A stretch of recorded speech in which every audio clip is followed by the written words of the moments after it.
Lo estamos transmitiendo también, lo tenemos en streaming. Si tienen ustedes personas en sus oficinas, en sus sedes, nos pueden seguir. Y los dejo con el ingeniero Giovanni Barletta, presidente de ACAL. Muy buenos días para todos. Muchas gracias por acompañarme en la mañana de hoy. Estamos honrosamente reunidos con un grupo de expertos internacionales de talla mundial. Ciertamente este es un evento muy importante para nosotros, como muchos más que estamos haciendo en el marco de Expocaire. Quiero aprovechar para agradecer a los que están como participantes, como expositores por el evento hasta ahora. Estamos muy satisfechos con los resultados, con la muestra que se ha tenido. Y sin más preámbulos, vamos a pasar a lo que nos reúne hoy. Estamos hablando del primer foro iberoamericano de calidad del interior, como es su conocimiento. Vamos a tratar de establecer una dinámica que nos permita rápidamente ponernos en contacto con los conceptos de los conferencistas y vamos a tener un tiempo para compartir con ustedes y para tener discusión abierta sobre puntos de vista, sobre inquietudes y sobre todo lo que se ha adelantado sobre esto en el marco de esta agrupación de profesionales especializados. Primero voy a hacer una presentación de la agenda y un poquito del detalle de los conferencistas. En primera instancia tenemos a Paulino Pastor. Paulino Pastor nos visita desde España. Su conferencia básicamente hace referencia a los antecedentes, de todo lo que tiene que estar relacionado con la prenorma iberoamericana de calidad de aire interior, que es donde este grupo y otros más han estado trabajando arduamente durante varios meses, y él va a hacer todo un antecedente y va a hacer un marco referencial de todo esto en su presentación. El ingeniero Roberto Danetra nos va a hablar de calidad de aire hospitalaria, nos va a hablar de la problemática, cómo está asociado un tema con otro. Y Enrique Curi nos visita desde Brasil también, que es otro especialista, y nos va a hablar también sobre tecnologías y sobre muchas innovaciones y sobre todas las alternativas que hay para este tema. Esas básicamente son las tres charlas. Después entramos a un tema de discusiones y ahí vamos a estar intercambiando con ustedes, vamos a tener una serie de puntos para llevar y bueno, yo en realidad ahorita lo dejo con Paulino.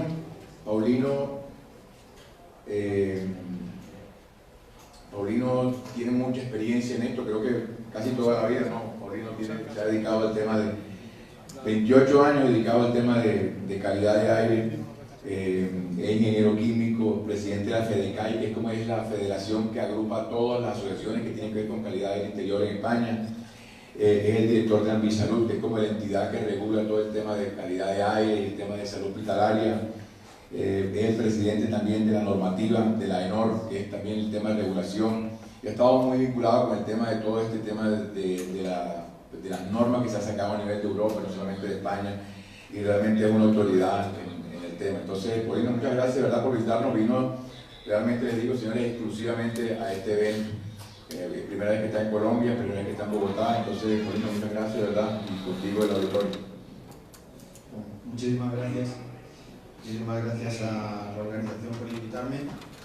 Pido disculpas si en algún momento mi voz falla, porque acaban de operar de la garganta y puedo tener flaquetas. Bueno, me pidieron que hablara de la norma, de cómo se ha desarrollado, y yo voy a utilizar la norma un poco como hilo argumental, y dentro de ese hilo argumental voy a intentar mostrar un poco mi experiencia en este campo. Como decía Giovanni, pues son 28 años ya que llevo trabajando en este aspecto de la calidad ambiental en interiores. Yo empecé en el año 90 en España. En aquella época llegabas a un edificio y les decías que la calidad del aire dentro podría estar afectada negativamente por diversas circunstancias. Te miraban como si estuvieras loco, ¿no? E incluso alguno de ellos te miraba como si estuvieras loco con un cigarro en la boca. Bueno, hemos evolucionado muchísimo desde aquel momento. En el año 2013 en España, afortunadamente, pues ya se hizo una normativa específica para calidad ambiental en interiores y bueno, de alguna forma esa nos ha servido de base también, mejorada, lógicamente, porque aparte de que hemos tenido una experiencia de uso de la norma, pues al compartir también con el resto de países iberoamericanos, pues cada uno ha ido aportando su grano de arena, su experiencia y cada uno ha ido aportando también o solicitando lo que era necesario para las características climáticas, medioambientales, etcétera, de cada país. La norma la hemos elaborado fundamentalmente entre Enrique Curí, que lo tenemos aquí también con nosotros, Roberto Danetra y yo mismo. Ha sido prácticamente hecha online, hemos estado comunicándonos online todo el tiempo y bueno, ha sido una experiencia interesante. Yo creo que ha sido una norma bastante completa.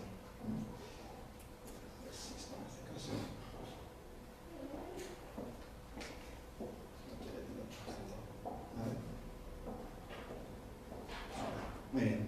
Bueno, esta gráfica que ven aquí es un poco como el resumen o el ejemplo global o la estructura global de la norma, ¿no?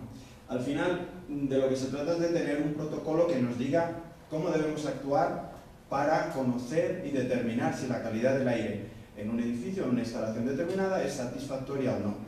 ¿Cómo lo hacemos? Bueno, pues inicialmente lo que hacemos es un inventario de aspectos. Nosotros llamamos aspecto a toda aquella circunstancia o instalación o elemento dentro de un edificio que pudiera afectar negativamente a la calidad del aire. Ahora les voy a dar muchos ejemplos de este aspecto, lo voy a desarrollar bastante. Tenemos identificados los aspectos, la segunda cuestión es, bien, tengo algo que me puede afectar, ¿cómo de probable y cómo de grave sería que eso se produjera? Es una evaluación de riesgos típica de las que se hacen en prevención de riesgos laborales.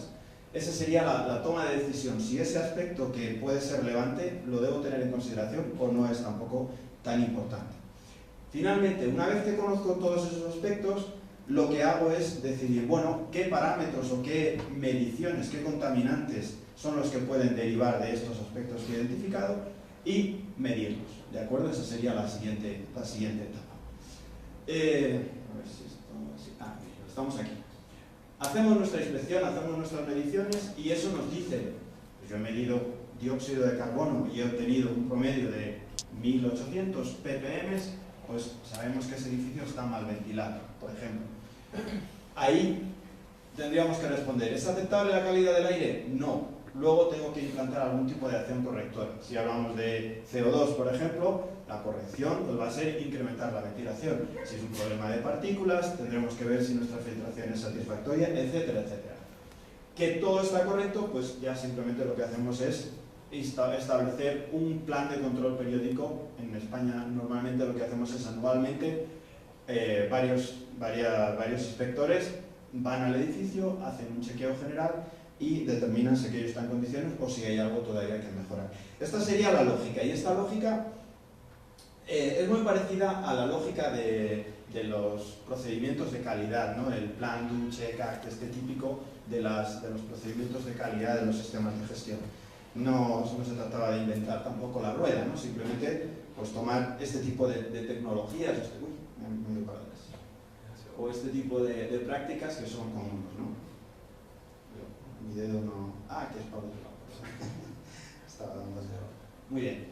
Bueno, entonces les decía que les iba a contar algunos típicos aspectos que la norma considera. Ya están listados todos los que la norma tiene en consideración, que no son necesariamente los únicos, ¿eh? Probablemente podemos encontrar edificios o circunstancias en las que algún otro aspecto diferente de los que están aquí pudiera ser relevante. Como les decía, lo que tenemos que hacer es cuestionarnos, ¿no? Yo primero doy listo, tengo instalaciones de agua, de acondicionamiento de aire, de salubridad, etcétera. Obviamente, estas prácticamente van a estar siempre. A lo mejor un parking, pues no siempre está, ¿eh? Pero el parking es un ejemplo muy típico, ¿eh? Un edificio que tiene un parking subterráneo puede generar una contaminación que puede entrar al interior del edificio. Aspecto identificado.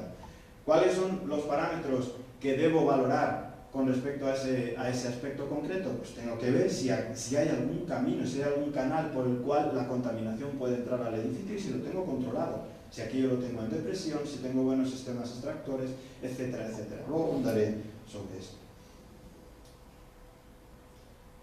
Una cuestión también muy importante es ¿qué es lo que hacemos dentro del edificio? Tengo un laboratorio y en ese laboratorio estoy utilizando productos químicos.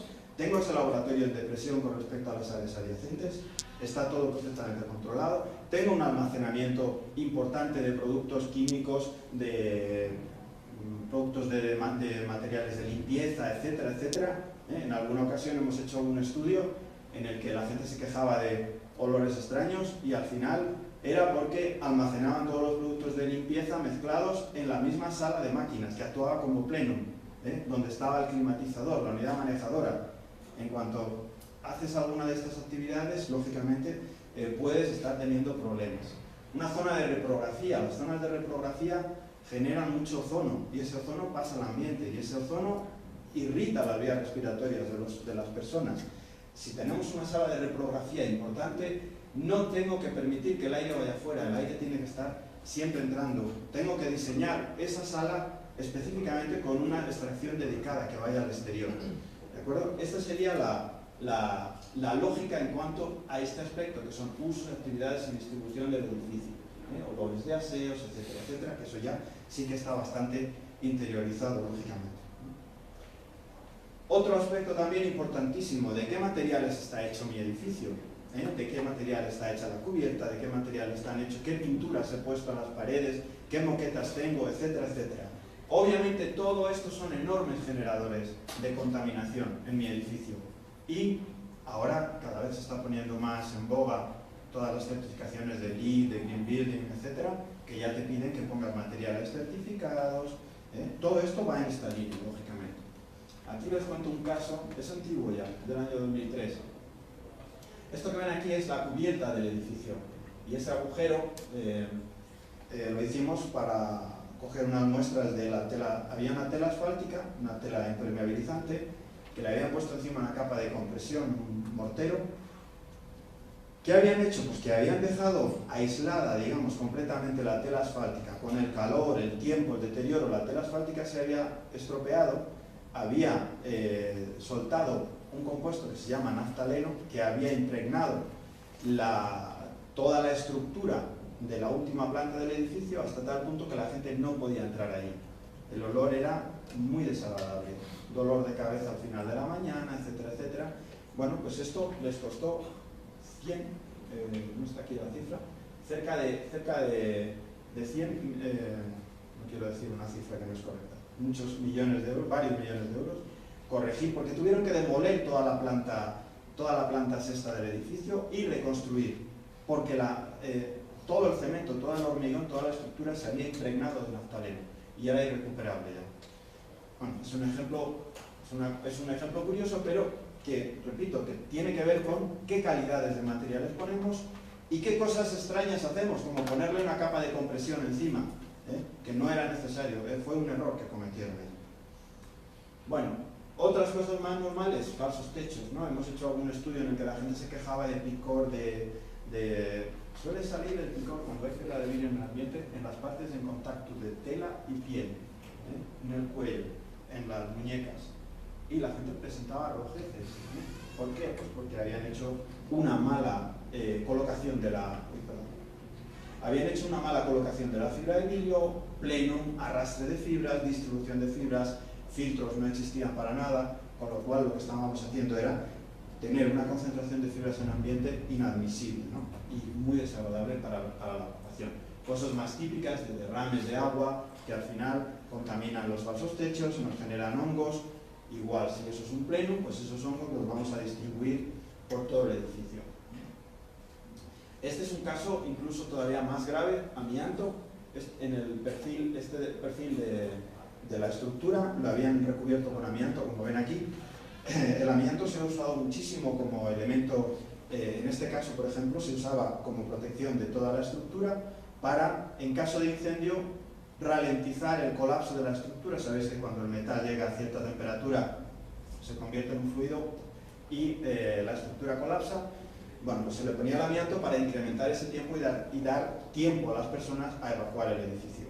Lo que veis aquí es, este amianto estaba ya muy deteriorado y esto era el conducto de retorno del sistema, con lo cual todas las fibras de amianto las estábamos retornando a la unidad manejadora y reenviando a los locales.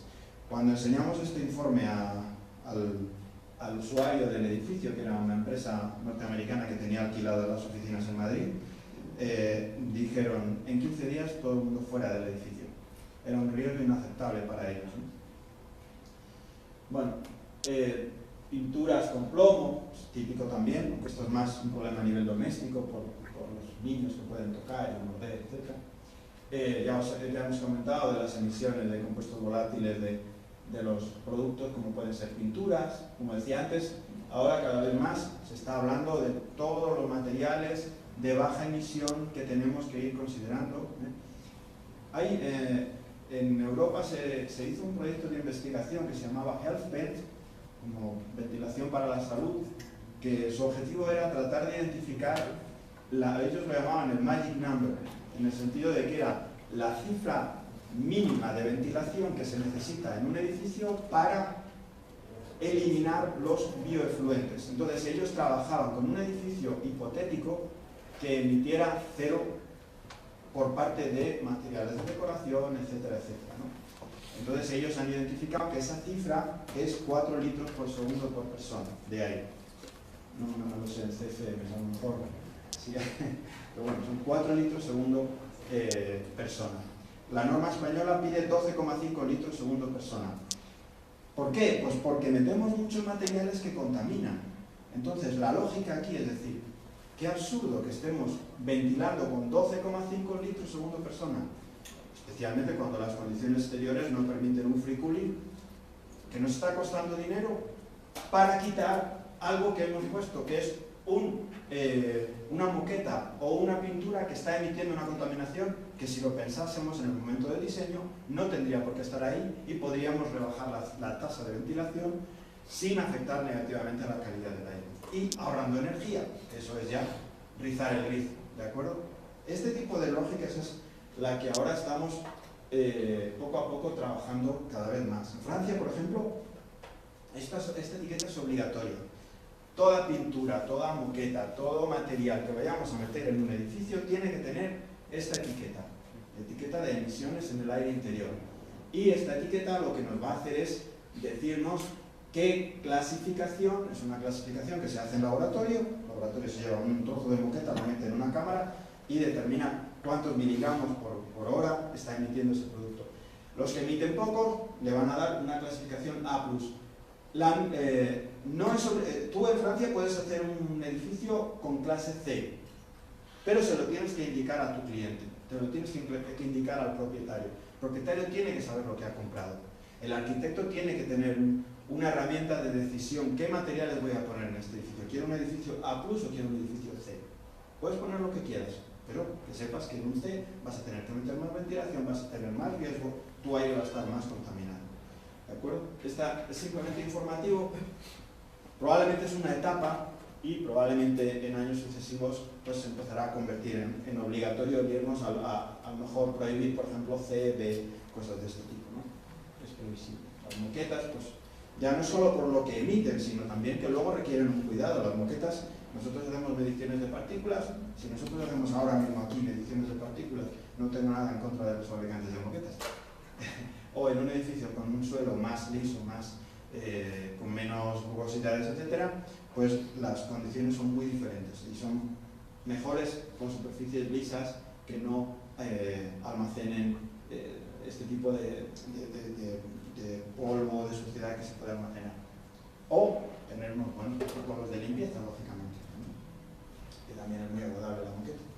Bueno, un poco de lo que estamos hablando es de toda la amalgama de productos que vamos a tener en el interior de los edificios y que nos van a estar contaminando constantemente, ¿no?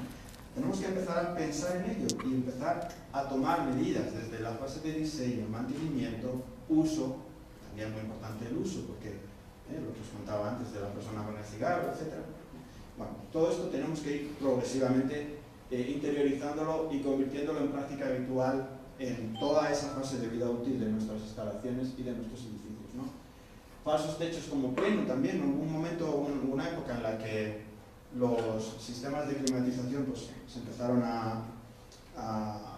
se pusieron un poco de moda, al menos en Europa, en Italia mucho también, el tema de la inclusión por suelo, ¿no? Bueno, a modo de anécdota, siempre de curiosidad, hicimos un estudio en un edificio que se quejaban de olor a café en una zona y era porque la máquina de vending estaba aquí, cada 2 por 3 a alguien se le caía el café, entraba en el pleno y entonces llenaba de café. No es relevante, ¿no? Pero bueno, me lo cuento como una anécdota curiosa. Este es otro ejemplo, un estudio que hicimos en Berlín. Todos los cableados, estos edificios tan tecnológicos, los cableados emiten mucha acetona. En Berlín no tienen, como en Madrid, 35 o 40 grados en verano, por lo tanto no siempre ponen aire acondicionado. Y al no poner aire acondicionado, aquí era un edificio prácticamente solo con radiadores y unos extractores, tenían unos problemas graves de ventilación. La acetona se acumulaba y la gente al final del día se iba a casa vomitando, ¿no? Entonces tuvieron que instalar un buen sistema de ventilación. El gas radón, por ejemplo, ahora acabamos de estrenar una directiva de la Unión Europea que va a obligar a controlarlo, a medir. Sabéis que el gas radón lo emite el subsuelo, pasa a nuestros edificios, se acumula y si lo respiramos pues puede producirnos cáncer de pulmón. De hecho es la segunda causa de cáncer de pulmón en Estados Unidos y en Europa. Los sistemas a veces, yo soy parte del sector de la climatización, pero eso no me impide ser crítico.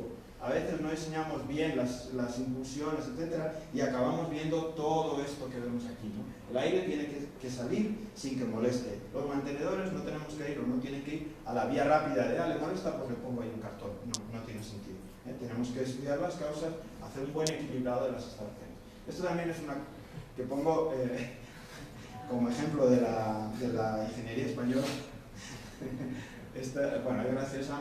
Esto es una sala de doctores que están ahí 24 horas al día porque son los doctores de guardia. Pues no lo pusieron porque les entrara frío ni nada de eso, les lo pusieron por el ruido, porque no les dejaba dormir. Entonces hicieron esta maravillosa instalación a base de toallas y sábanas que tapaba la entrada del aire, ¿no? Por lo tanto ya no había ruido. Bueno, hay otros todavía más agresivos, si queréis. Aquí se ha tomado la molestia de poner una plancha de pladur perfectamente colocada para que no saliera el aire y no lo molestara a una persona que está todo el día diciéndole es que me da el aire en la cabeza, que me da el aire frío en la cabeza. Bueno, pero ¿qué pasa? Que el aire es muy tozudo y claro, el aire si no le dejas salir por donde tiene que salir, veis aquí la plancha de pladur que os digo, perfectamente con su cinta de aluminio, es un trabajo perfecto, pues entonces, claro, la presión empuja y ¿qué hizo? Rompió la caja de impulsión y el aire se distribuía por el plenum, es un ejemplo perfecto de eficiencia energética, echando el aire por el plenum perfectamente distribuido, ¿no?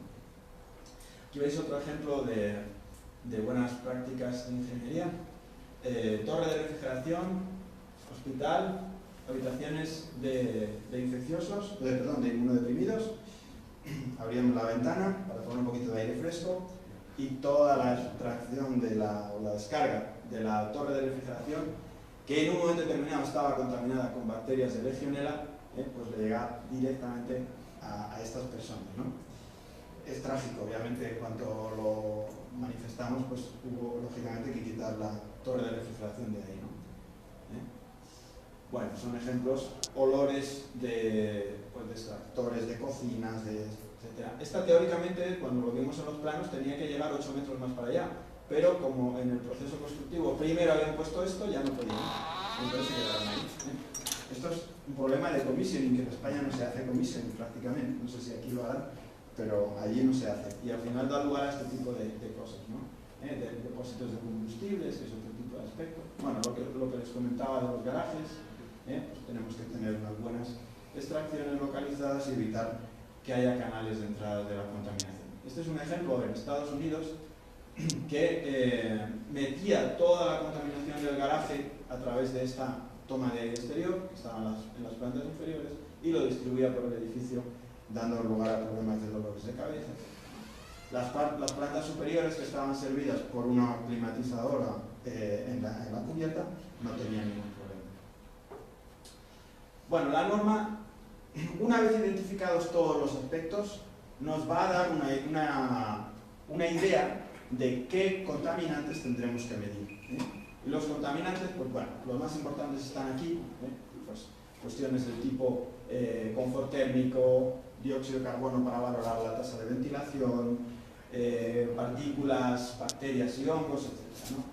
La norma nos dice cuántas mediciones tenemos que hacer en función del tamaño del edificio, qué métodos vamos a tener como aceptados para hacer esas mediciones ¿Y qué criterios de valoración de la conformidad? Es decir, criterios de valoración me refiero, si yo mido 25 microgramos metro cúbico de partículas, pues la norma me va a dar un límite. Oye, pues tienes que estar por debajo de 50, por decir algo. Si estamos ahí, estamos conformes. La norma incluso admite hasta un cierto porcentaje de superaciones del valor, porque es muy difícil que todo esté perfecto, pero te pide que identifiques la causa y que pongas en marcha acciones correctoras, hasta un 25% de no conformidades. Bueno, algunos de estos contaminantes son, pues como os decía, el dióxido de carbono, que lo emitimos a las personas, lo normal es que no se supere mucho más de esto en un ambiente cerrado. Si midiéramos ahora mismo aquí, en este rato que estamos, pues el CO2 habría subido bastante, ¿no? Luego hay otra cuestión también interesante que que me sirve de discusión con los arquitectos cuando hacemos alguna charla o alguna ponencia en la que participan ellos, ¿no?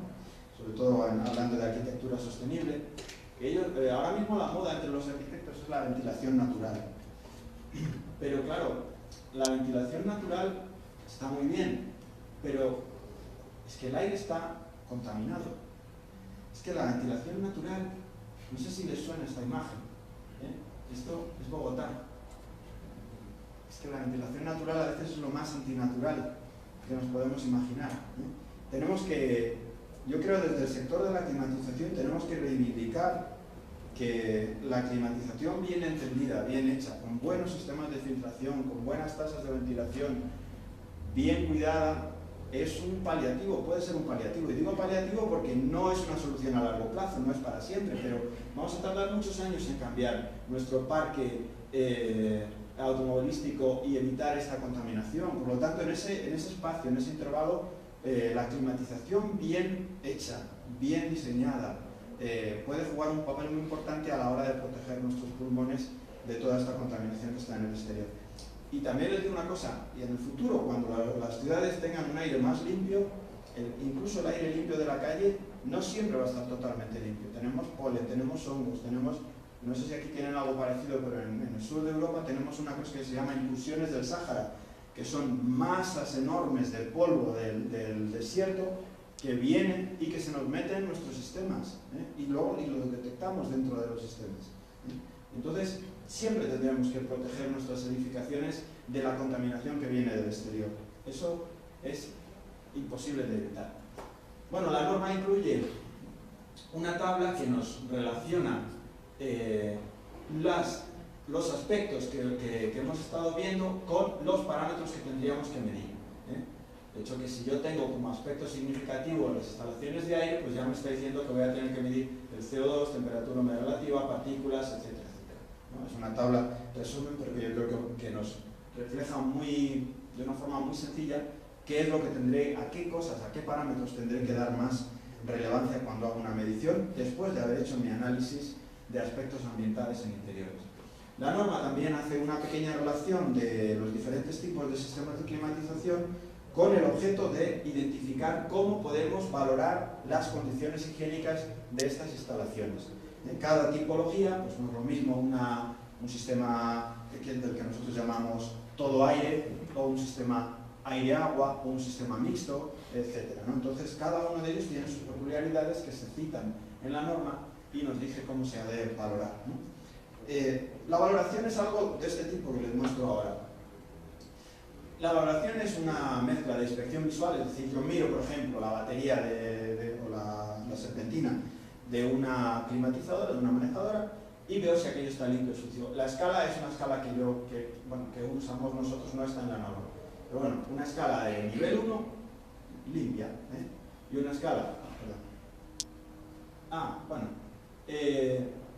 antes hablaba de la contaminación ambiental. Pues esa contaminación ambiental que está ahí va a algún sitio.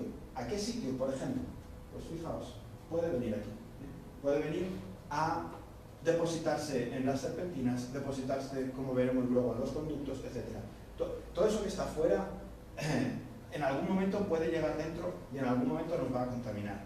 ¿Cómo nos protegemos? Con buenos filtros. Eso no tiene que estar ahí, tiene que estar en el filtro, que el filtro lo voy a quitar y lo voy a poner nuevo.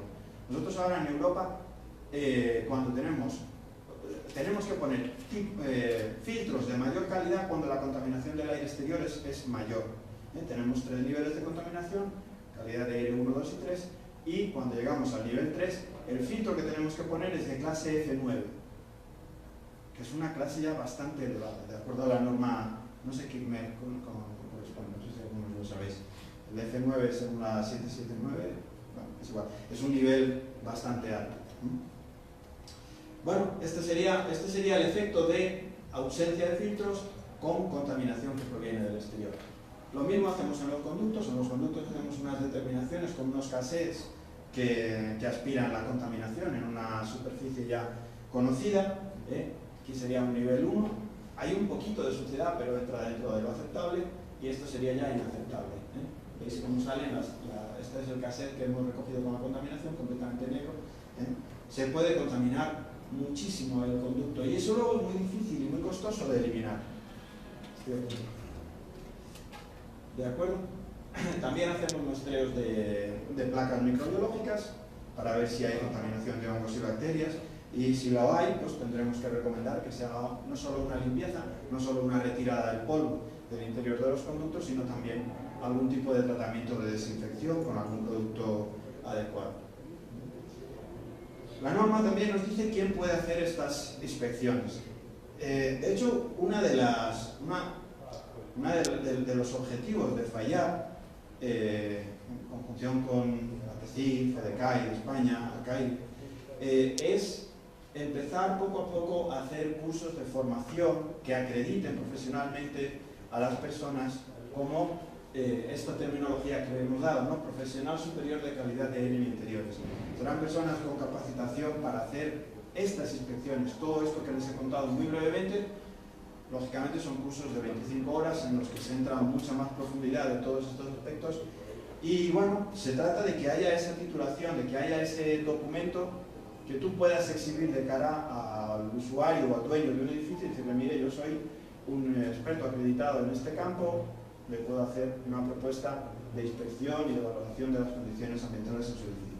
Afortunadamente, ahora en Europa, en España, en Portugal, ya disponemos de normas y de reglamentos, un real decreto que obliga a hacer esas inspecciones periódicamente, y creo que poco a poco hay voluntad de que se vaya extendiendo dentro de Iberoamérica, también en Brasil, por ejemplo, y luego comentarán, también existe esta obligatoriedad.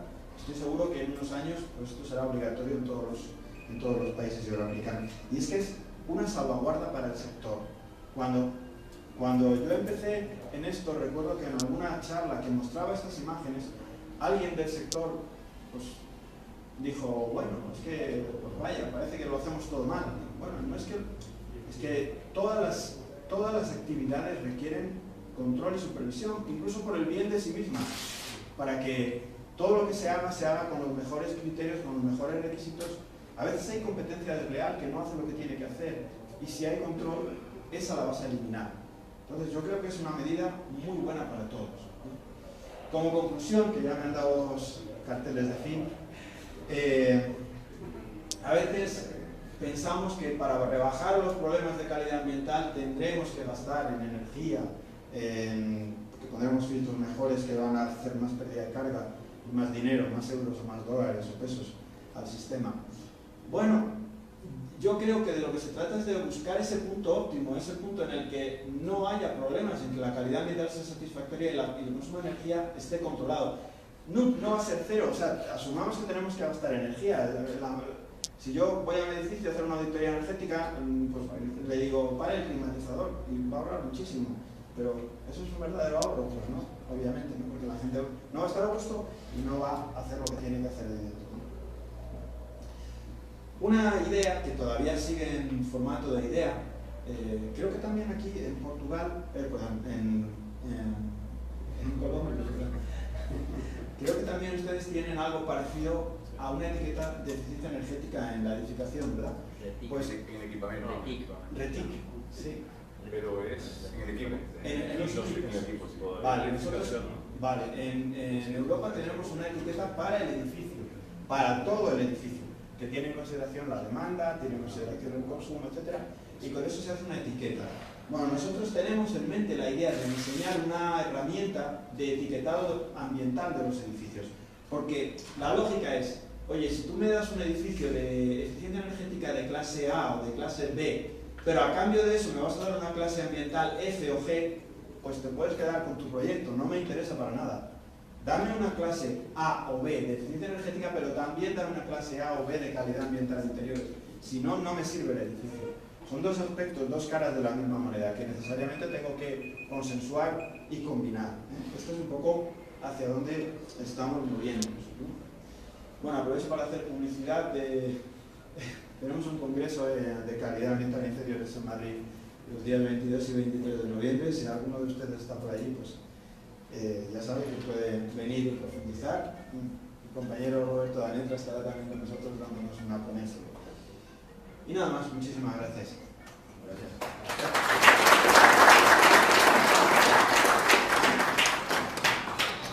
Bueno, muy bien, muchas gracias. De verdad que es muy interesante. Vamos a tomarnos un tiempo para hacer unas pequeñas preguntas. Voy a aprovechar, ya estamos completos en el panel. La ingeniera Elsa nos acompaña.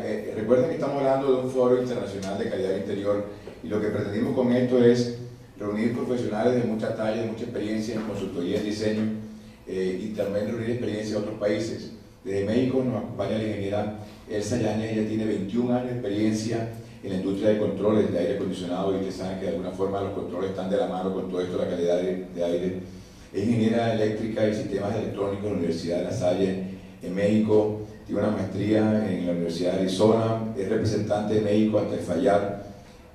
Adicionalmente participa en otras asociaciones a nivel de Latinoamérica y es la manager para Latinoamérica de una compañía muy reconocida que es Belimo. Nos acompaña también el doctor Camilo Botero, ampliamente conocido por todos ustedes. Camilo es un expresidente de ACAIRE, además una persona muy allegada a todos nosotros y a la asociación y a los profesionales acá en Colombia. Es ingeniero mecánico con más de 50 años de experiencia, o 50 ingeniero. 50 exactos. Los primeros 50, tiene magíster en ingeniería térmica en Brasil, es docente, ha sido docente, así que combina muy bien la parte práctica, la consultoría y una gran cantidad de la docencia. Además trabajó en la industria gráfica por muchos años como gerente de ingeniería y actualmente un consultor muy reconocido acá en nuestro, también nos acompaña. Entonces, voy a comenzar por hacer una pregunta un poquito general y agradezco a todos los panelistas, a todos que estamos con el tiempo bien apretado, pero quiero primero hacer como un benchmarking de cómo nos ha ido, cómo le ha ido a todos los países con esto de la norma. Entonces, la pregunta es, ¿qué impacto en realidad ha tenido, de pronto para Paulino, que está terminando su charla, qué impacto ha tenido esta norma en España? O sea, como lo que queremos es de alguna forma implementar esto en nuestros países, ¿cómo han visto o ha habido qué cambios han encontrado culturalmente entre antes de tener la norma y después en el tema de calidad de aire? ¿Cuál es tu punto de vista de esto? Sí, bueno, como decía antes, yo llevo desde el año 90 haciendo estudios de calidad ambiental interiores y solo recientemente hemos tenido norma y hemos tenido obligatoriedad de hacer las mediciones.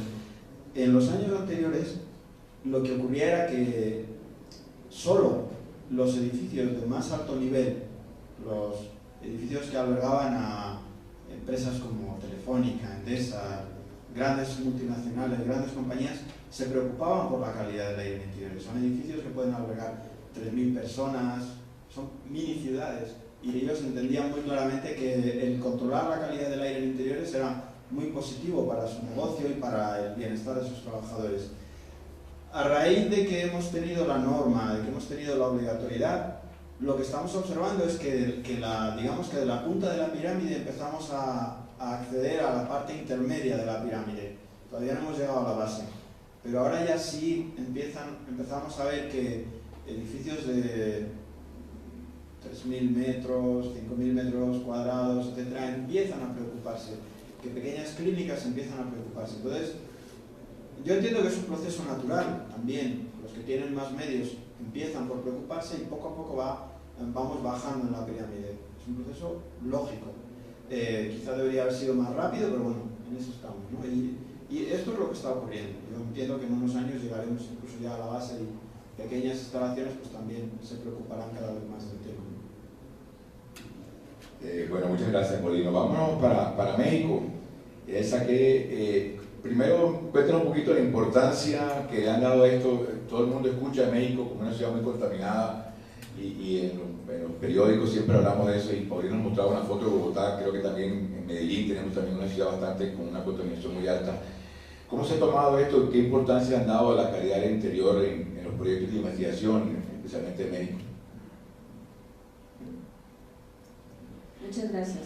En México tenemos todavía un trabajo grande por hacer. Desafortunadamente, como lo comenta Paulino, nosotros todavía nos encontramos en la parte más pequeña de la pirámide, en la parte más alta, donde los edificios que tienen a lo mejor una sede corporativa, que son transnacionales, ellos tienen un poco más de conciencia para invertir sobre la calidad de las instalaciones electromecánicas y de aire acondicionado.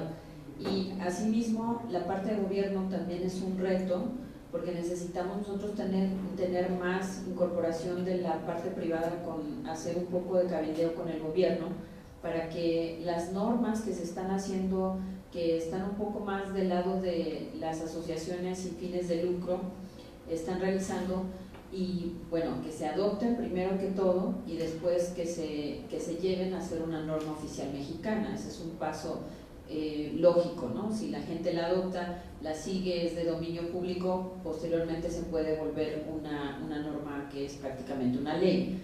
Entonces tenemos nosotros retos importantes. Esto es parte de lo que queremos nosotros hacer, aprender de los países que ya llevan un poco más de experiencia en el tema, y obviamente es porque los profesionales del aire acondicionado en México estamos preocupados por la calidad que nos está tocando vivir y respirar nosotros mismos, ¿no? Entonces no tenemos más que seguir adelante. Gracias. Bueno, y una pregunta, digamos, caliente es la toma de aire externo o el aire de ventilación, como quieran llamarlo, renovación, siempre está de la mano o en contraposición a veces con la eficiencia energética. Pudiera pensarse, ¿no?, que estamos incorporándole una carga sensible y latente al local que tenemos que procesarle en el climatizador. Entonces, con toda la experiencia, doctor Camilo, que ha habido por tantos años esto, ¿cuál cree o cuál serían las herramientas o la fórmula, o cómo ha visto usted esto en nuestro diseño en Colombia, y cuál sería el balance razonable entre esa toma de aire externo, el aire de ventilación y la eficiencia energética, que son dos lenguajes que a veces quisieran como ir ahí en contravía? Muchas gracias, muy buenos días. Sí, este tema es supremamente importante, pues, para garantizar la calidad del aire en el interior, pero también tener el consumo de energía proporcional exactamente a lo que se requiere. Como una anécdota, mi primer contacto con una norma fue el estándar 62, cuando hice mi curso de aire acondicionado en Syracuse, como una de las firmas pues, más importantes en aire acondicionado, y ese estándar era obviamente el 62, que en aquella época se llamaba estándar de ventilación. Como dato histórico, se permitía hasta 50 CFM de aire exterior para fumadores, ya no existe más, ¿cierto? Y usábamos 15 pies cúbicos por minuto por persona por aire exterior en general, pero eran valores fijos.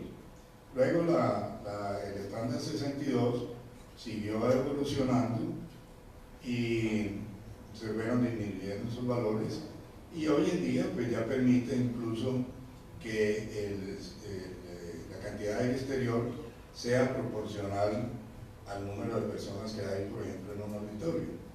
Entonces, con variadores de velocidad, sensores de CO2, se introduce única y exclusivamente la cantidad de aire que se requiere.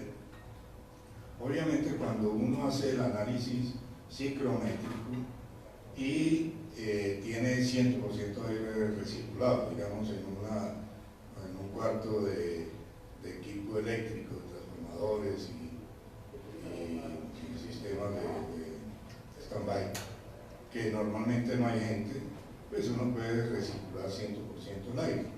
o en aquellas aplicaciones de instalaciones hospitalarias donde hay mucha contaminación que requiere 100% aire exterior.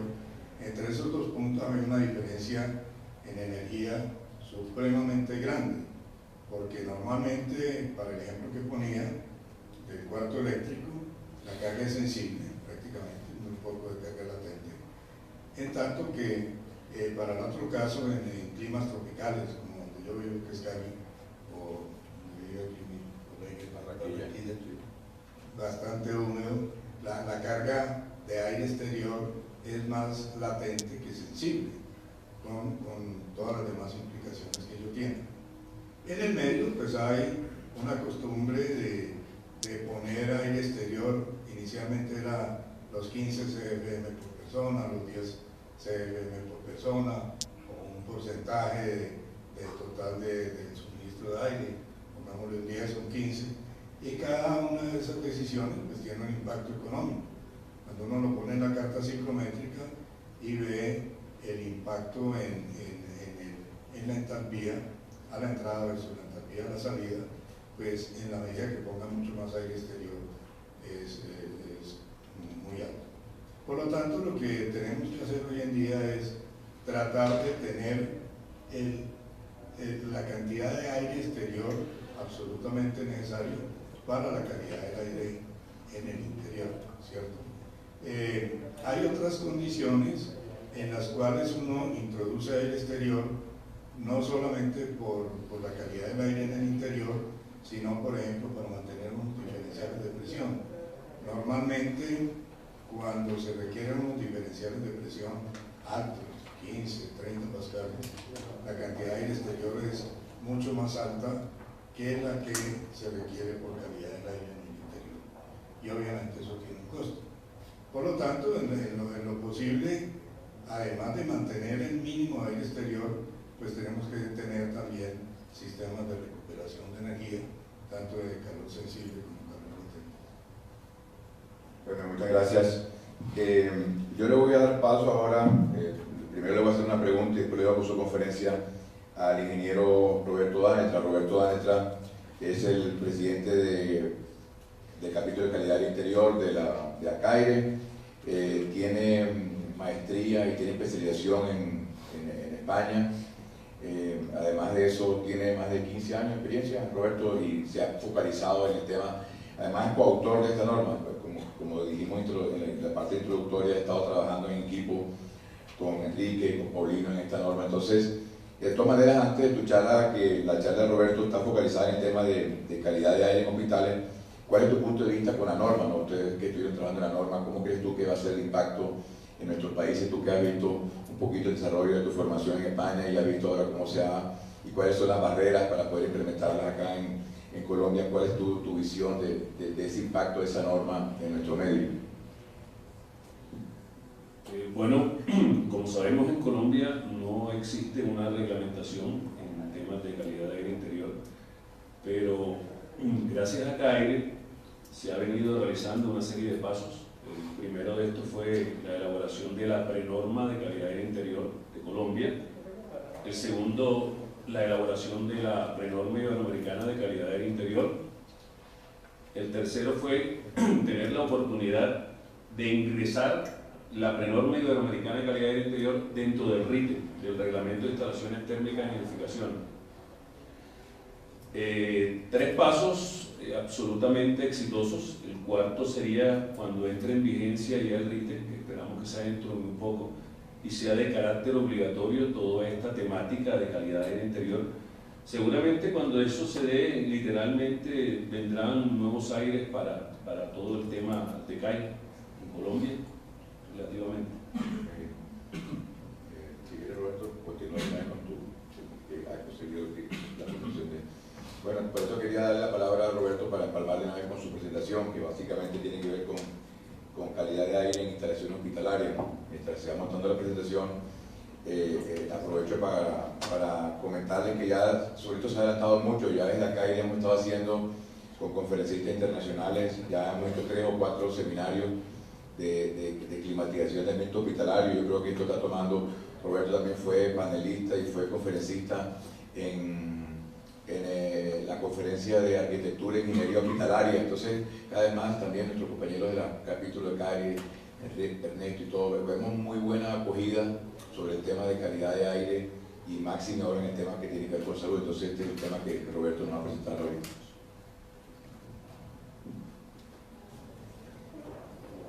Bueno, primero que todo, buenos días.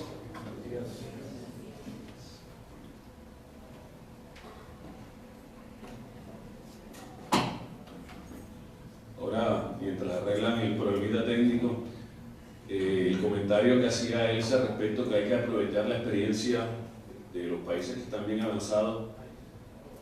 Cuando escuchaba a Paulino que desde el año 90 está haciendo mediciones de calidad del interior, yo en el año 90 todavía no había nacido, así que es muy importante todos estos aportes que se hacen. Bueno, lo primero, y me disculpan un poco el tema de la voz, lo primero es, como referencia, quiero que me levanten la mano las personas que han escuchado el término infección nosocomial, por favor. Bueno, hace, creo que la mitad más o menos, hace algunos años que vengo dictando esta charla, yo cuando hacía esa pregunta, el 2%, 3, 5% del auditorio levantaba la mano. Eso quiere decir que hemos avanzado en la parte de divulgación. En el congreso que citaba anteriormente Giovanni, tuve la oportunidad de dictar una charla, fueron 480 personas que se dieron cita y en realidad el interés es bastante alto en esta temática. Entonces, comencemos cómo define la Organización Mundial de la Salud el tema de infección nosocomial. Dice que es una infección contraída en el hospital por un paciente internado por una razón distinta de esa infección.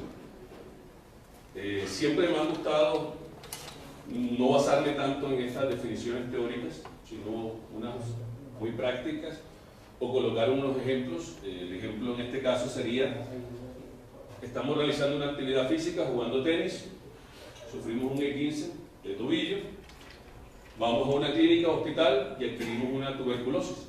Ese es un clásico ejemplo de lo que podría ser una infección nosocomial. ¿Qué modos de transmisión tenemos? Tenemos por contacto directo, que es contacto de mano, contaminada, pinchazo, corte de elementos potencialmente infecciosos, vectores, fluidos corporales infecciosos. Esta como tal de contacto directo no nos atañen a nosotros. Eso no va a ser nuestra charla.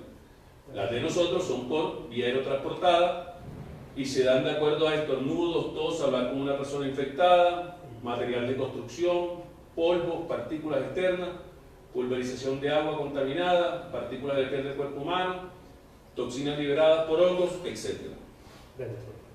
Ahora, aquí tenemos algunos ejemplos que nos da fuente de la CDC, Centro de Control de Enfermedades de Estados Unidos, que se encuentra en Atlanta. Tenemos algunas enfermedades que se pueden contraer por transmisión por vía aérea. Les voy a mostrar ya acá un poco más detallado. Saben que los microorganismos principales son bacterias, virus y hongos. También vemos una larga lista. Lo que queremos mostrar simplemente es las diferentes posibilidades de adquirir una infección nosocomial, de acuerdo. En este caso, bacterias encontramos desde neumonía, tosferina, tuberculosis. Las enfermedades víricas encontramos desde gripe, sarampión, viruela, varicela. De las fúngicas encontramos micosis, hipersensibilidad, micotocosis. Bueno, en realidad vemos que la variedad es bastante amplia, pero siempre muestro esto. Me gusta el tema de estadísticas, sobre todo en la parte de infecciones nosocomiales, como para darnos cuenta cuál es el real impacto de la misma. Estamos hablando de Europa. En la mayoría de países existe algún tipo de normativa o reglamentaciones, y nos damos cuenta que países como Francia tienen un porcentaje de infección nosocomial de un 5% aproximadamente, y España tiene un porcentaje alrededor del 8.2%. ¿Qué quiere decir eso? De cada 100 personas que ingresan a una clínica o un hospital, el 8.2% adquieren una infección nosocomial. Es un dato, en realidad, que es alarmante, porque si ellos que tienen algún tipo de reglamentaciones y normativas presentan estos altos índices, imagínense cómo estamos nosotros. Ahora me remonto al CDC, Estados Unidos, algunas estadísticas. 1.7 millones de pacientes adquieren una infección nosocomial en Estados Unidos, de los cuales aproximadamente 100.000 pacientes mueren al año. El porcentaje en Estados Unidos está entre un 6 y 8% de infección nosocomial, y el coste que les trae esto son aproximadamente 10.000 millones de dólares. Me di la labor también de buscar en México, pues un país en vía de desarrollo, que está más cerca geográficamente, y encontré que hay una variación grande en el tema del porcentaje de infección nosocomial. Hay entre el 5 y el 15.8%. Bueno, eso ya dice mucho. El estudio habla de que las UCI presentan la condición más crítica, y un estudio realizado a 895 pacientes correspondientes, en este caso no es 154, sino más 254 unidades de cuidados intensivos, dan como resultado un 23.2 de infección nosocomial. Estamos hablando de un estudio representativo, 895 pacientes. Quiere decir que de cada 100 personas que entran al hospital, casi 25 adquieren una infección nosocomial. Bueno, también tratemos de ver cómo puede ser la situación acá, nosotros en Colombia. Esto que les muestro aquí es algún tipo de recortes donde, para que se den cuenta lo común que es, esto es en España, hongo causa 4 muertos en un hospital de Madrid, la aparición del hongo Aspergillus obliga a cerrar 6 quirófanos de Mérida, 4 muertos por Aspergillus en Alcaraz. Mueren más personas en Europa por infecciones en el hospital que por SIDA o tuberculosis. Miren la gravedad del asunto. El hospital negó hace un año el brote. Bueno, esto me gusta mostrarlo porque aquí puedo armar, no sé, 100 diapositivas con todos estos recortes, pero en definitiva lo preocupante de la situación de nosotros acá en Colombia es que ni siquiera tenemos aterrizada la realidad de esto. Pasa la mayoría del tiempo desapercibido. Cuando lleguemos por lo menos a esto, va a ser el siguiente paso y entrar con los correctivos. Bueno, ya hablemos de los sistemas de climatización, que es lo que nos atañe. Los sistemas de climatización son los que nos van, en realidad, a ayudar a controlar el tema de infecciones nosocomiales por vía transportada, como les decía. ¿Y cuáles son los requisitos que deben cumplir? Garantizar el control de temperatura y humedad ambiental acorde a los requisitos de funcionalidad, evitar la dispersión incontrolada de contaminantes, proteger al personal médico, pacientes, visitantes frente a la presencia de biocontaminantes ambientales. Y miramos cuáles son las técnicas de control de contaminantes en ambientes hospitalarios. A. Control por dilución mediante ventilación con aire limpio. B. La purificación, y aquí hablamos de un sistema pasivo como es la filtración física.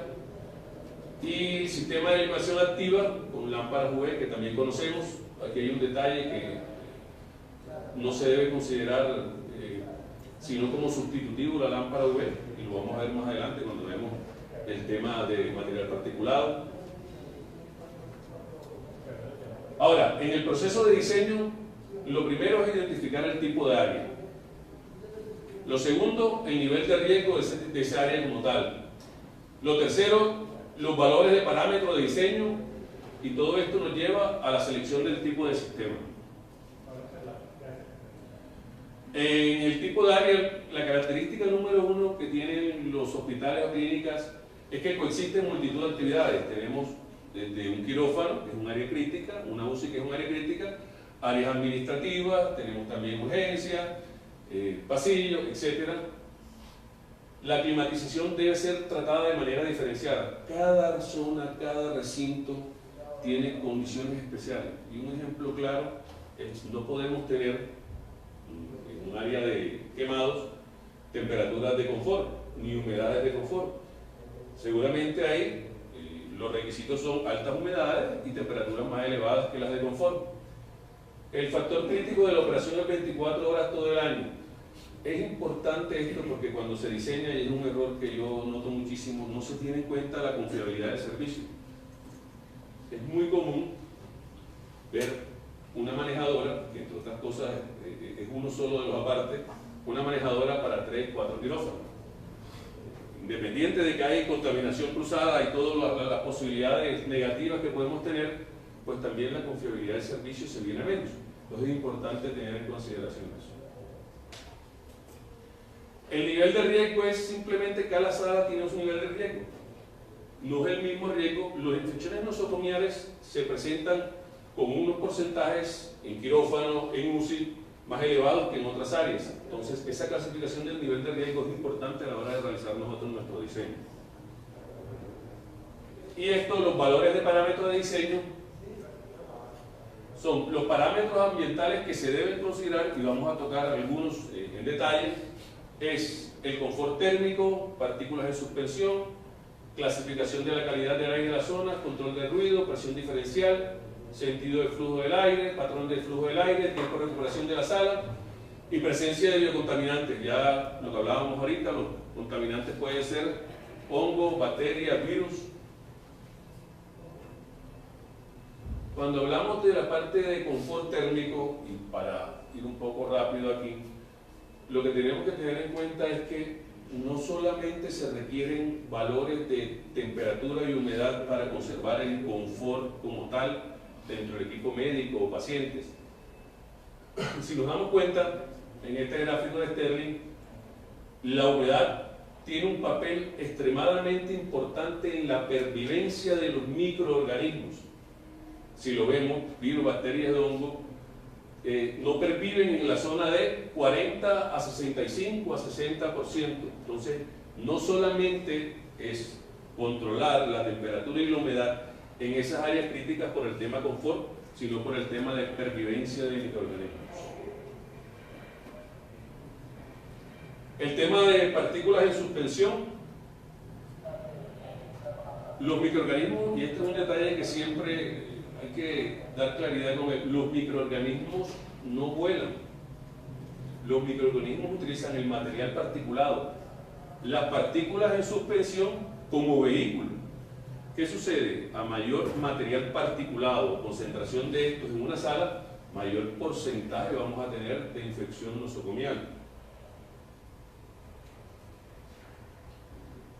Es importante la clasificación de las salas, y hay una analogía de ISO con la clasificación de las salas, y si se dan cuenta, la clasificación de las salas, de acuerdo a su ISO, van a tener un comportamiento o un conteo de partículas.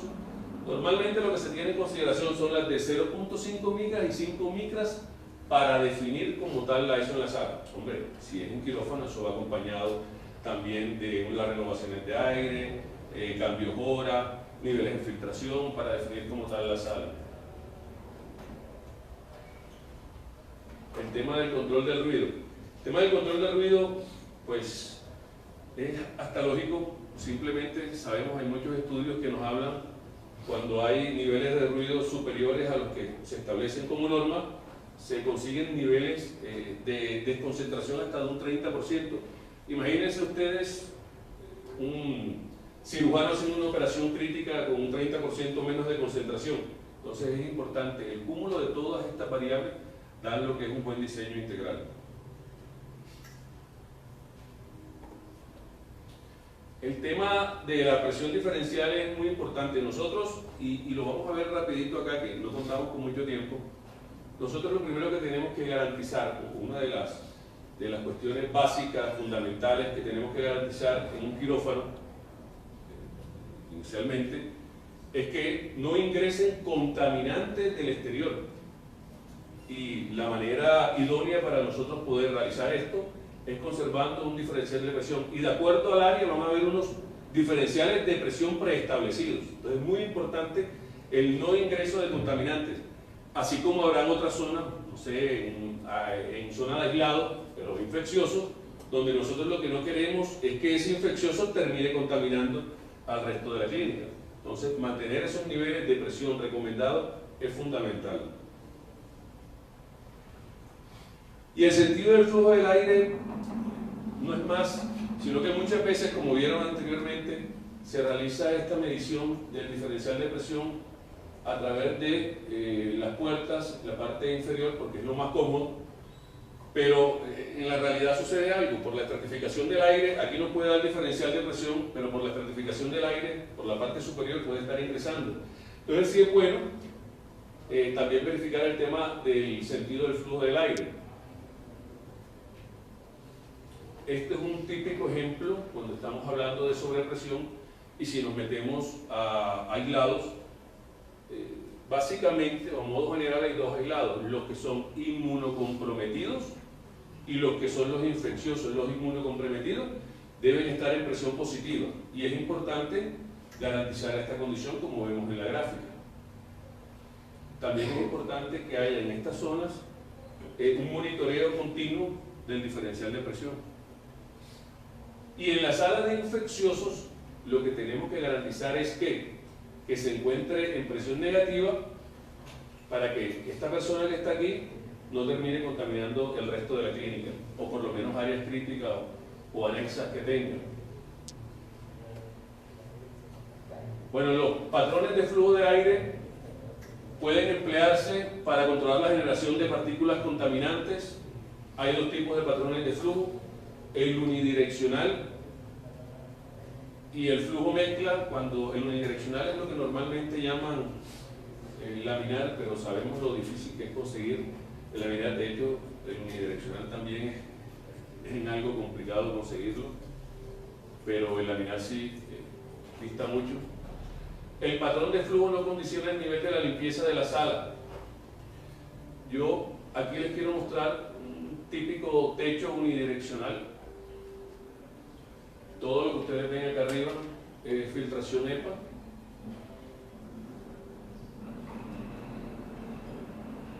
Estos son problemas de convección. Es importante, cuando se quiere tener un techo unidireccional, el manejo de la velocidad del aire. Problemas de convección, por ejemplo en este caso del médico o el que está asomando como médico, pueden destruir esa unidireccionalidad. Aquí vemos otra gráfica, como de acuerdo al cambio de velocidades puede variar también el tema unidireccional, y aquí una tabla que nos hace, de acuerdo al diferencial de temperatura, la selección de esta velocidad de salida. Este sería un quirófano unidireccional.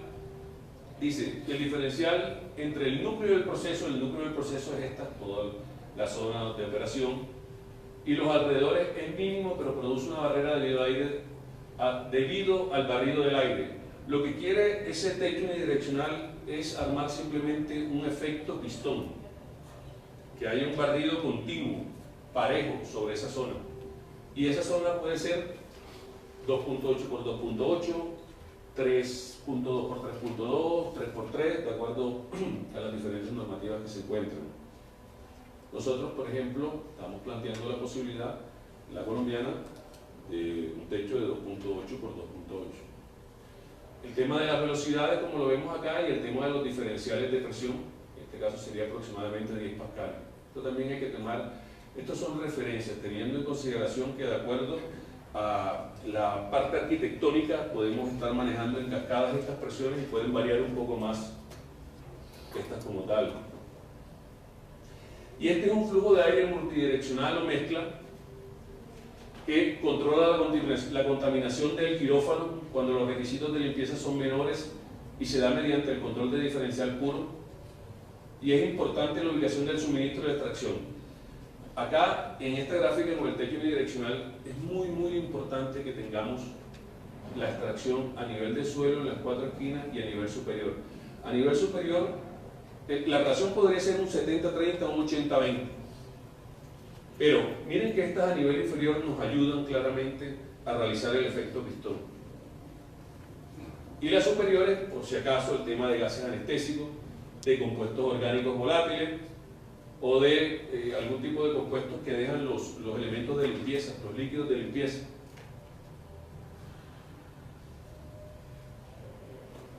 Acá vamos a ver si no funciona esto, la tecnología. Acá lo que queremos mostrar no es más sino otra tecnología de un techo unidireccional si nos damos cuenta, esta sí no necesita, pero por el tipo de tecnología, no requiere que haya esa extracción a nivel de piso, pero sí hace el barrido completo, el efecto pistón, a través del área del quirófano. Lo podemos ver una vez más.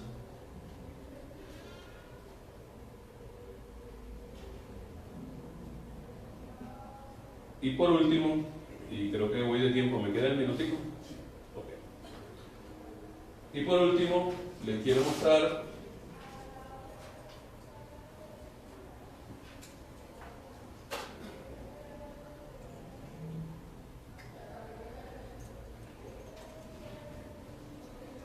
esto que ustedes van a ver aquí. Es un generador de burbujas, que es lo que básicamente hace la semejanza con el comportamiento de los microorganismos cerca de la mesa de operación. Esto que se encuentra arriba es todo un techo unidireccional de 3x3. Aquí básicamente vamos a ver tres condiciones. Uno, cómo es el comportamiento de estos microorganismos cuando hay un techo unidireccional. Dos, podemos observar también cómo es el comportamiento de los microorganismos cuando hay un flujo mezcla.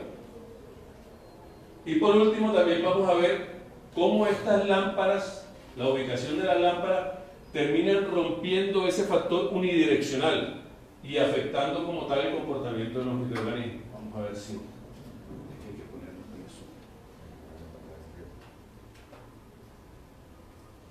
Ponle pausa ahí. Aquí vemos cómo están tocando las lámparas y está rompiendo la unidireccionalidad. Y aquí justo separamos las lámparas y comienza a actuar el techo unidireccional. Si no ven aquí los microorganismos, si lo ven en la parte de abajo, es porque se está realizando el barrido. Estos microorganismos no revolotean alrededor de la mesa de operaciones. Esto es una de las garantías que tenemos pues, con el techo unidireccional. Obviamente, si cerramos nuevamente las lámparas, rompemos la unidireccionalidad, se nos presenta otra vez el flujo mezcla y miramos cómo es el comportamiento de los mismos. Bueno, muchas gracias.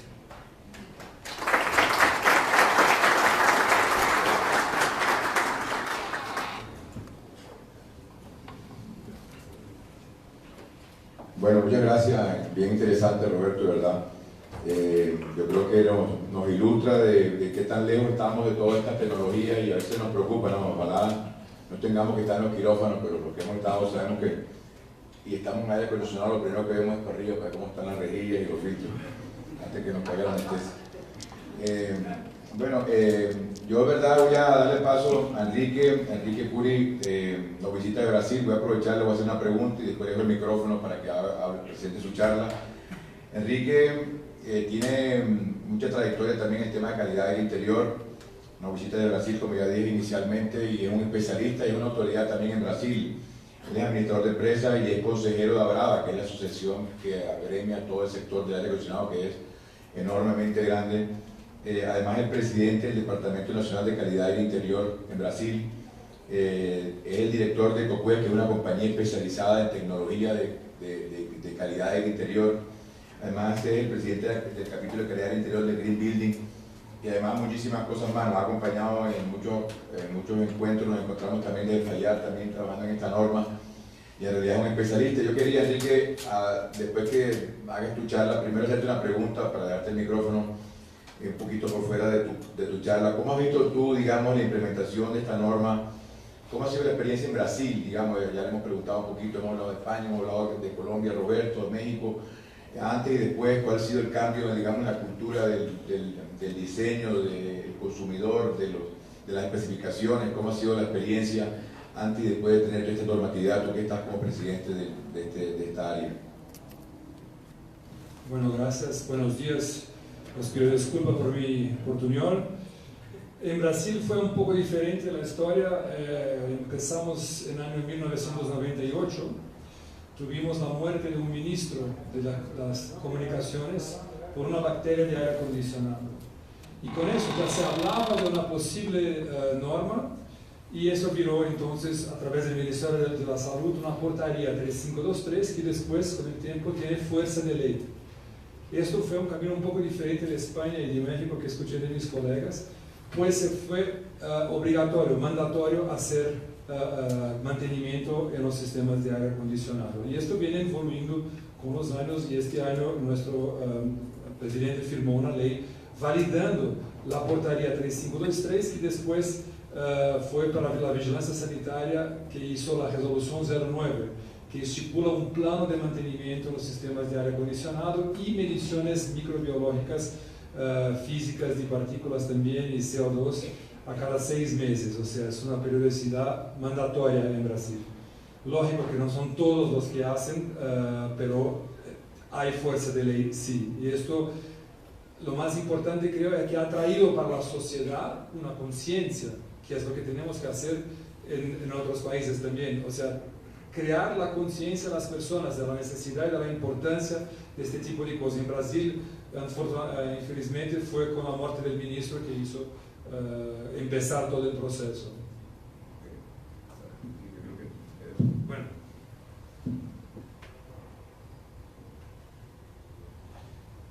Yo voy a hablar del FAIAR un poco, que la Federación, gracias, y después de nuevas tecnologías, solo para explicar un poco cómo hemos llegado en la norma, ¿no?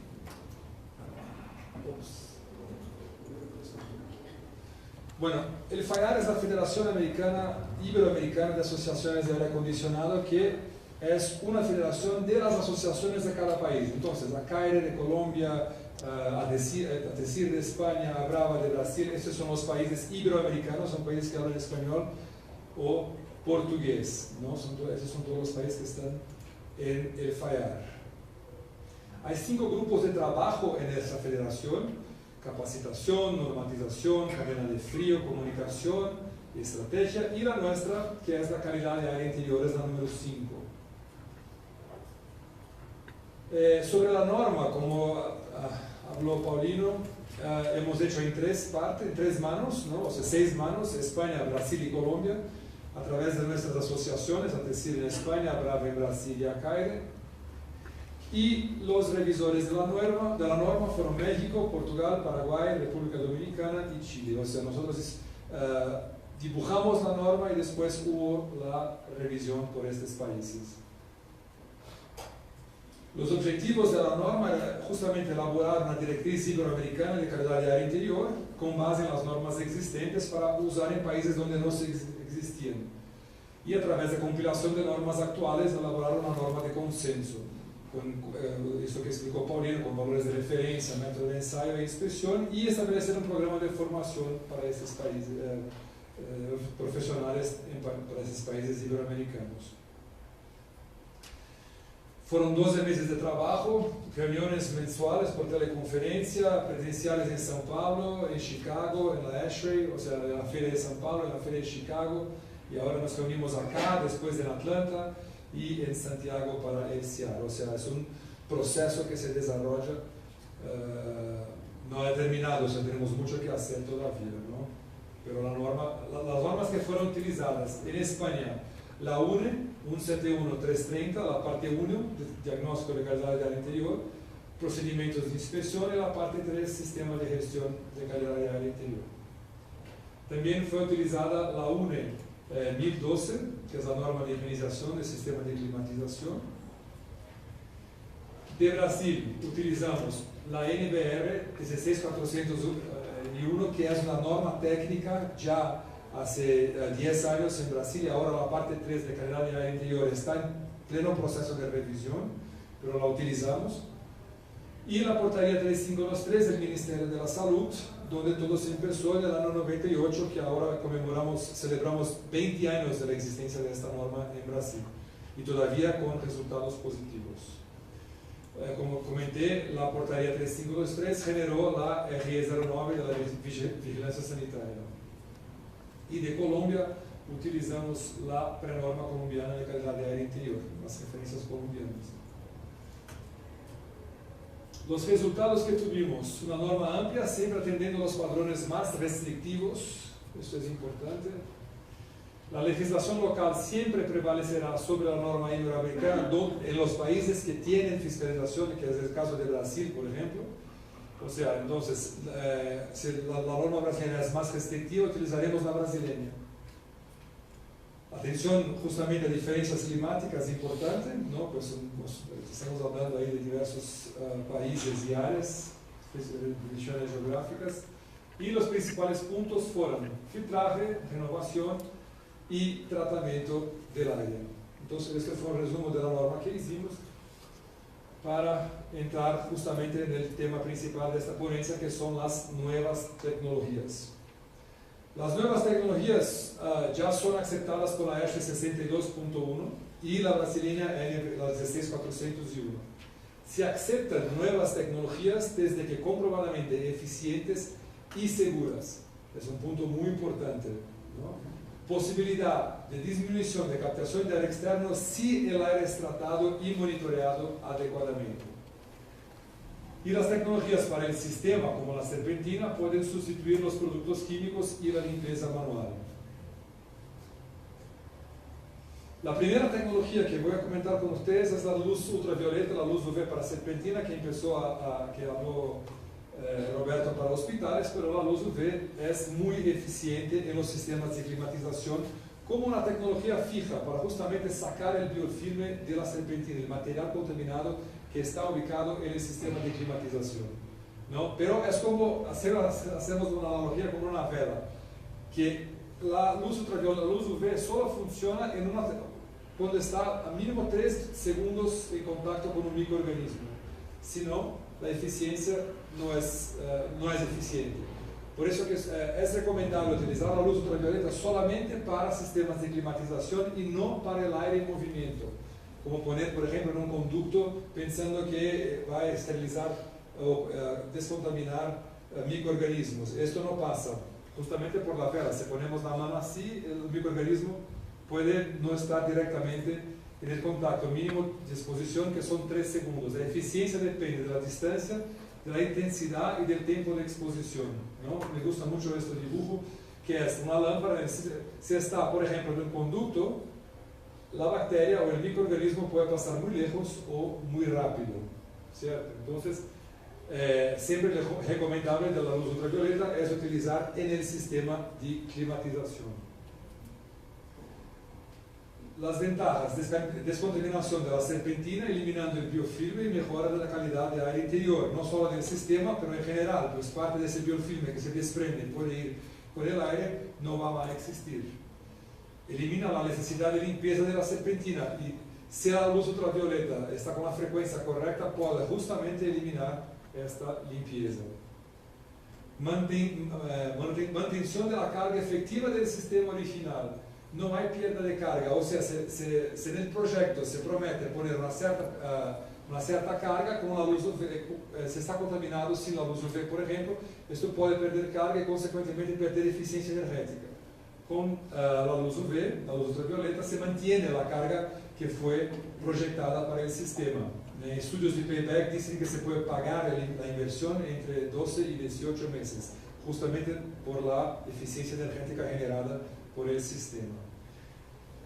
Hay la recomendación de ASHRAE en el Handbook de 2012, el Chapter 17, diciendo sobre la luz ultravioleta, todo un capítulo especificado diciendo sobre la luz ultravioleta. O sea, es una tecnología que ya viene siendo bastante utilizada. Y las normas brasileñas de 16401 y el plano de mantenimiento también ya están comentándolo, facilitando la ejecución de estas normas. Y en la Unión Europea también. Acá una foto de un coil con moho antes y después de la luz UV sin una limpieza física, ¿no? Eso para tenernos ahí en mente cómo se queda con la luz UV y cómo está ubicada en el sistema justamente. La segunda tecnología que voy a hablar es la tecnología de ozono. Ozono, muy conocido para el agua, es también utilizado para el aire. Es un gas, O3, que reduce olores y compuestos orgánicos volátiles. Muy bien, es un excelente oxidante. Pero, de la misma manera que el oxígeno y otros elementos naturales, en altos niveles el ozono es peligroso. puede traer complicaciones de la salud, alergias, irritaciones, inflamaciones o hasta cosas más graves si con concentraciones muy altas, ¿no? Existe una regulación norteamericana e internacional sobre el uso de ozono.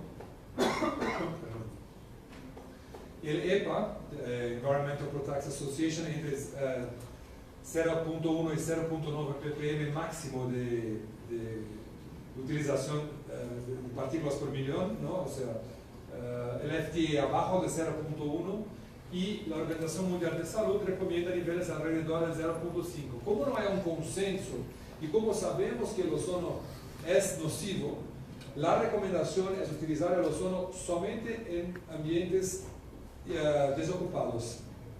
¿Okay? ¿Por qué? Porque él es un excelente descontaminante. Si tenemos ambientes contaminados y queremos hacer un tratamiento de shock, tanto la parte microbiológica como la parte de gases, pues el ozono reage muy bien con muchos gases.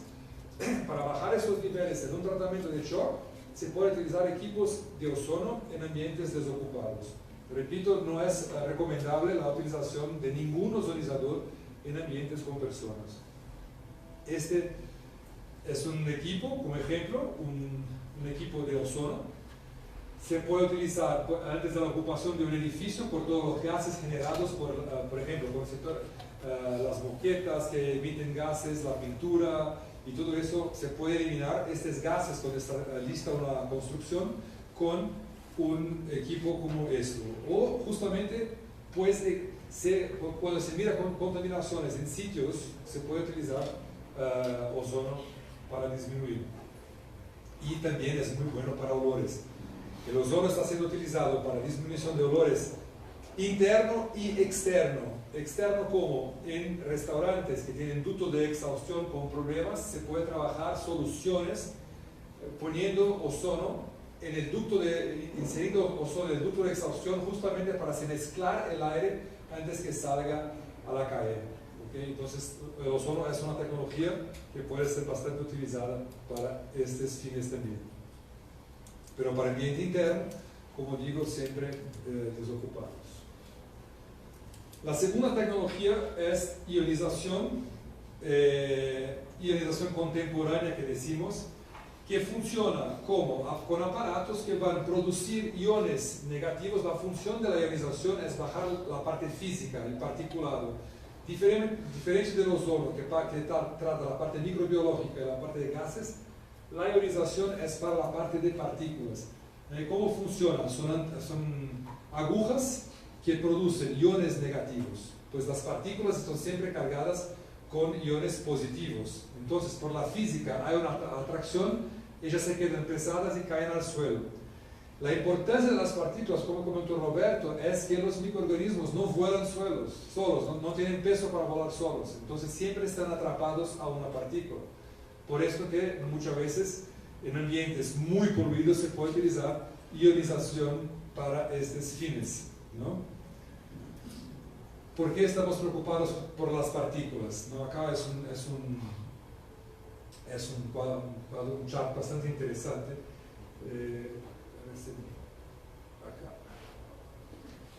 Acá tengo tamaño de partículas, 100 microns, 10, 0.5 hasta 0.001. ¿no? Filtros EPAs de alta calidad pueden filtrar 1, 0.3, pueden llegar hasta más. Acá tenemos los poluentes, solo un pelo humano, por ejemplo, está en este rango, las bacterias acá y los virus más pequeños, ¿no? O sea, donde muchas veces los filtros EPAs están acá, hay filtros electrostáticos como referencias de filtros padrones que están filtrando en este nivel. En sitios donde necesitamos una esterilización, la ionización puede ayudar bastante. O simplemente donde no tenemos filtraje, como por ejemplo en una construcción. Durante una construcción, la utilización de ionizadores hoy es una práctica común en países como Brasil, por ejemplo, para bajar el nivel de particulado, para que por ejemplo, en una reforma, se está haciendo la construcción y no quiere que el polvo pase para el otro lado, se utiliza ionizadores para controlar para que se baje el polvo y no se contamine con otros ambientes, ¿no? Como ejemplo, esto es un ejemplo de ionizador grande que controla partículas en suspensión en obras, como reducción de polvo. Por ejemplo, el Green Building Council, en el chapter de calidad de aire interior, dice que la calidad de aire de las construcciones deben ser buenas y monitoreadas. O sea, construcciones sabemos de la contaminación, y entonces se empezó todo el proceso con ionizadores por el Green Building para mejorar la calidad de aire de los obreros que están en las construcciones. Y hoy se utiliza mucho también en reformas para que no se contaminen otros sitios. Y para terminar, en términos de tecnología, la fotocatálisis, que es una tecnología ampliamente estudiada por más de 20 años, usada por el gobierno japonés para mejorar la calidad del aire exterior, y que la NASA, la Agencia Espacial Americana, invirtió significativamente para mejorar la calidad del aire interior de la estación espacial y vehículos espaciales, porque no podían tener renovación de aire en el espacio. No es muy sencillo, o sea, como no se podía abrir la ventana para refrescar un poquito. Entonces, ellos han desarrollado una tecnología con base en la naturaleza para justamente tratar el ambiente interno sin el aire externo. Y en menos de 10 años el mercado americano movimentó mucha plata.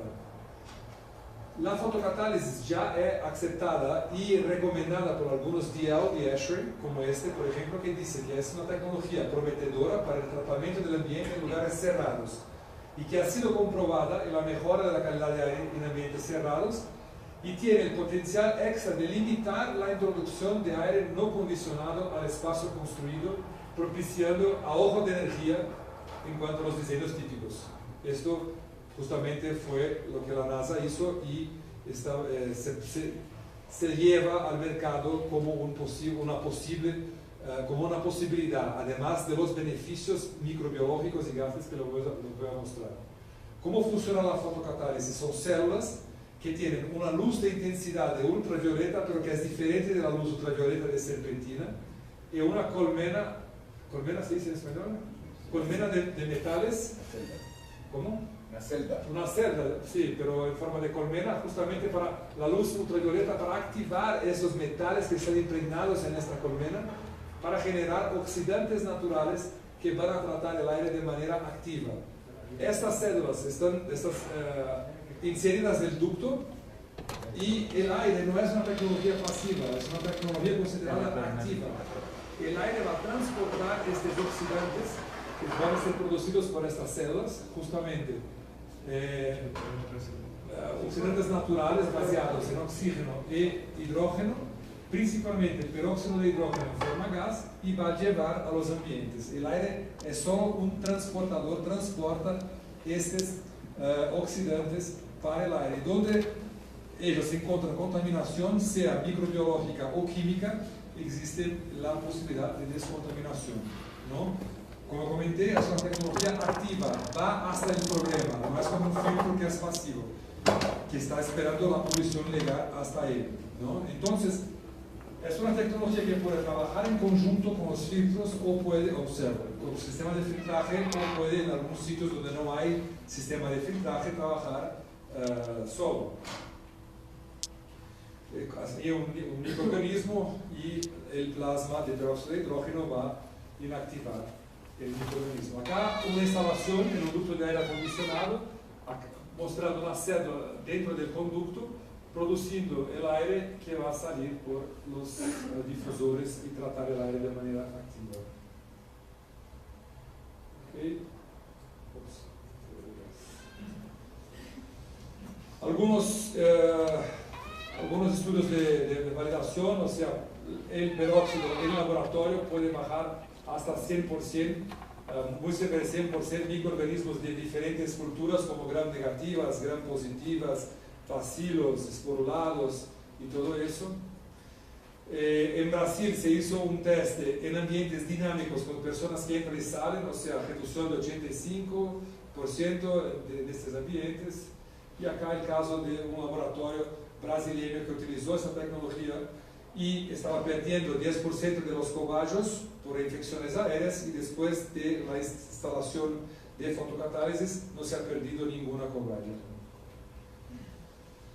Y para terminar, no basta tratar el aire sino hacer un seguimiento o monitorar los parámetros de calidad de aire. Hay el monitoreo de la parte microbiológica y hay también sistemas de monitoreo continuos de la calidad de aire interior para medir como partículas, CO2, CO, VOCs, etc. La más avanzada consiste en monitoreo remoto por control de ventilación por demanda. Se hace el monitoreo continuo en áreas y se puede direccionar el flujo de aire trayendo ahorro energético, ¿no? Las principales certificadoras de los edificios verdes, como el LEED, por ejemplo, del Green Building, reconocen e incentivan soluciones para el tratamiento y el monitoreo. Acá solo como ejemplo es uno, hay muchos sistemas de monitoreo, pero acá es un sistema bastante moderno donde tenemos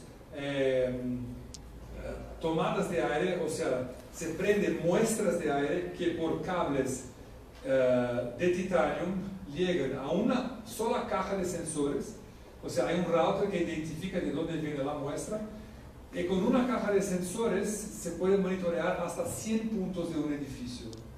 ¿Okay? Y esto se va al RecNet de un edificio y ahí se puede direccionar el flujo de aire.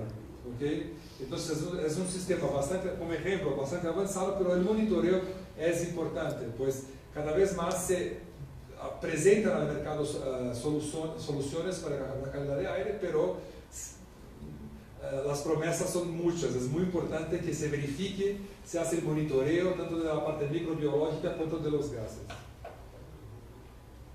Bueno, es esto que tenía. Lo que se tiene preguntas. Lo más importante de conclusiones es que el mercado ahora está en un punto de justamente presentar nuevas soluciones, presentar nuevas opciones a los problemas de calidad de aire interior, que lógicamente van a trabajar junto con las normas o en adición a las normas existentes. ¿Okay? Gracias.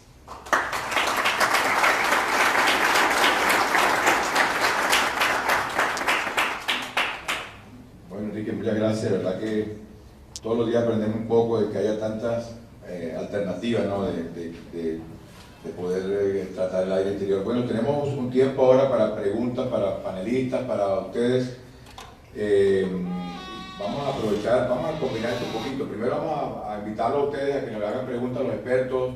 Pueden dirigirlas a alguien en particular o abiertas al gusto de cada uno. Yo tengo por aquí algunas, pero quería también que esto fuera participativo, nos queda todavía un poquito de tiempo, así que el ingeniero Gabriel nos tiene una pregunta. Bueno, primero felicitarlos por esta presentación. Creo que es un gran aporte para el país y para el gremio y para la vida. Entonces, maravilloso. Quería compartir con ustedes una inquietud, y es que los caudales que se manejan en el aire acondicionado son supremamente altos.